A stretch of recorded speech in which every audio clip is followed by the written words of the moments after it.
Hi, it's KCCK's Culture Crawl. I'm Dennis Green, and my guests today are from the upcoming One World Fest with Natural Talent Music. Creighton Gaynor, the brains behind Natural Talent Music, is here. Creighton, thanks for joining me. Absolutely. Good to be here. On Zoom today, joining us from the Des Moines area, is Ryan Mullin, and Ryan is with the band Parranderos, which will be one of the performers at the One World Fest this weekend. Ryan, welcome. Hey, thanks so much. Great to be here. Thanks, Dennis. So we've talked about this series before. We actually got to interview Paa Kow, who's the headliner, a couple of weeks ago. But Creighton, just kind of set the stage for us as to what the fest is all about and then what's happening this weekend. Yeah, for sure. So One World is a festival in various installments over the summer and fall months. It's really a thing to kind of bring different genres and cultures of music together. That's kind of the base of it. So we tend to put at least two bands together that are slightly different from each other that you might not have heard in the same show before to accentuate some multiculturalism and bring people together in that way. Definitely doing that this time around because with Paa Kow coming from Ghana, Right. and then Parranderos, which is a Latin band based in Des Moines. Ryan, for those who aren't familiar with your band, tell us a little bit about Parranderos. You know, Parranderos is a group of international musicians that come together to perform in the central Iowa region. And now that we have a booking agent outside of Des Moines, quite a bit more. We were founded in 2009 by myself and Fernando Avega, who was a student at the Iowa State University at the time. My roots are from Des Moines. I moved away for quite a while, about 15 years, and then returned, met up with Fernando, and we started to collaborate together to put together groups. For, I think the first kind of promoter we had was a dance instructor who named us Salsafied because we had a kind of a Latin Cal Jader style group. And so we kind of took off running before we even had a plan, but that's what happens a lot of times. And we've since then we've had countless members from all kinds of different countries. From Fernando Vega's Ecuadorian. We work with a lot of people from Colombia now. So we have 3 musicians from Colombia in the group that'll be playing on Friday.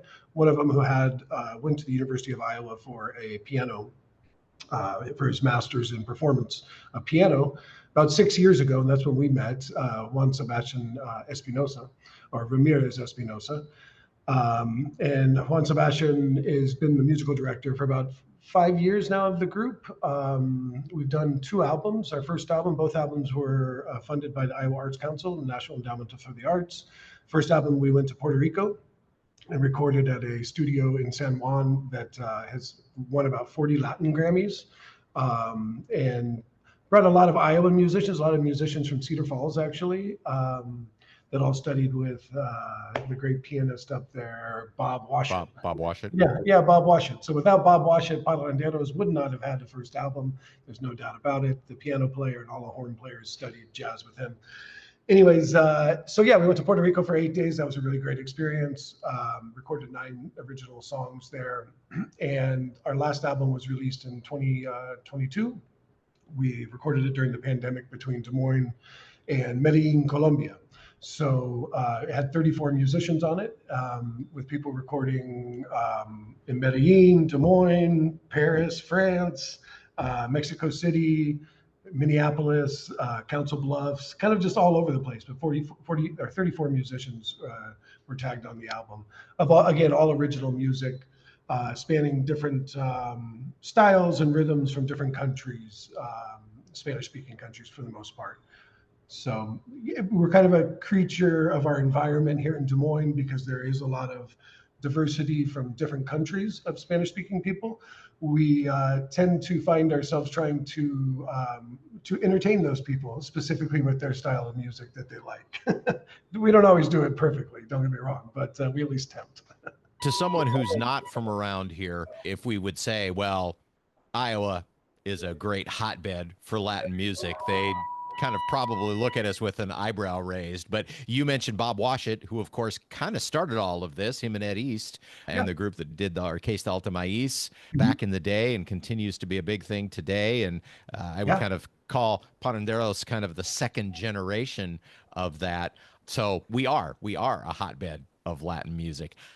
I think it's interesting when you talk about cut, because it's easy for, especially somebody who's not of Latin heritage, to just say Latin music and just, it's all one thing. But you talk specifically about your band and how you also, it sounds like, try to incorporate all the different subcultures that we globally identify as Latin to be a part of your music too, because there are, just like with any kind of music, there's huge regional differences. Yeah, of course. Like an example that we run into all the time is we'll have a group hire us for Cinco de Mayo. And, we do play some cumbia. We do write banda and some other styles of music that that Mexicans and Central Americans listen to, and people all around the world for that matter. Mexican music is huge right now with Peso Pluma and different groups like that. Even with people who have no idea what they're saying, but there are times where people might be a little misunderstood of who they're hiring the band for. But, not to go too deep in that, but it happens a lot where you have people that are listening to regional Mexican music and now they've hired a salsa band to play Colombian music and just kind of say, well, that's close enough, but in reality, it is, I guess it is close enough. It has to be, but there are other options out there for regional Mexican music in Iowa that would be a better fit for those events. But a lot of times people generally group it all together and say, that's in Spanish, sing for those people. But when you dig in deeper, yes, of course, every country has a very diverse musical genres and styles and history. So, I'm a percussionist. I studied African music. So I studied the diaspora of African culture and music through popular music. So I listen to a lot of Caribbean music from Colombia, music from Brazil, as well as Afrobeat, reggae.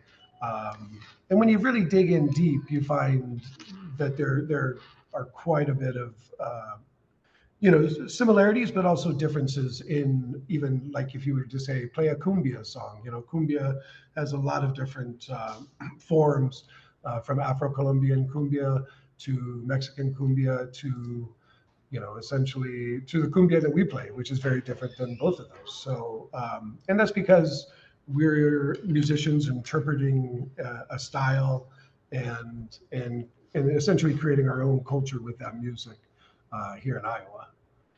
When I visited the Parranderos website, the first thing I saw was some of your music videos, which are highly produced, not just a camera in front of a live concert. That's not everything. That's not something that every band does. Tell me what caused you to go down that road.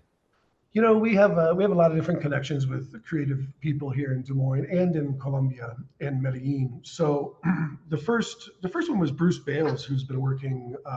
The first one we did, Bruce has been working with. He actually went to Puerto Rico with us and did a video with us for the 8 days, and then shot a music video for us for Migrante, which was great, and that was the start of it. We try to do as much as we can. So we also work with Israel Lopez, who's a Mexican filmmaker and cinematographer based here in Des Moines.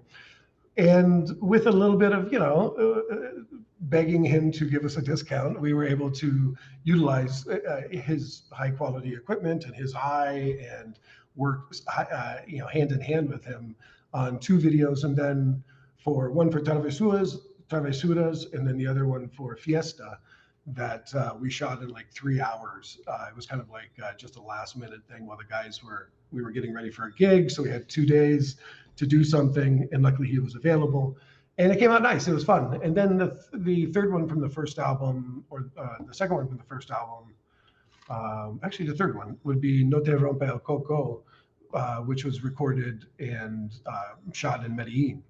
So it kind of shows the collaboration between the two countries and the people from the different countries, and where we end up essentially. If you look at the album cover of El Gran Chantaje, which is our second album, it's actually a photoshopped image of my house with the vista here in Des Moines, with the view or the vista of from the piano player's house in Medellin. So people in Medellin will say, well, where's that house at? That doesn't exist here. And people in Iowa are confused. Like, that looks like a house in Des Moines, but that is a very different view than we're used to. So, yeah, it's kind of the story of Parranderos is each person kind of taking control or leading in one way or another to share their culture or their ideas. Parranderos Latin Combo and Paa Kow Afro-Fusion are on the docket at the James Theater on Saturday as a part of the One World Festival. Creighton, how do we get tickets? Go to thejamesic.com. That's the James Theater's website. The James is in Iowa City, of course.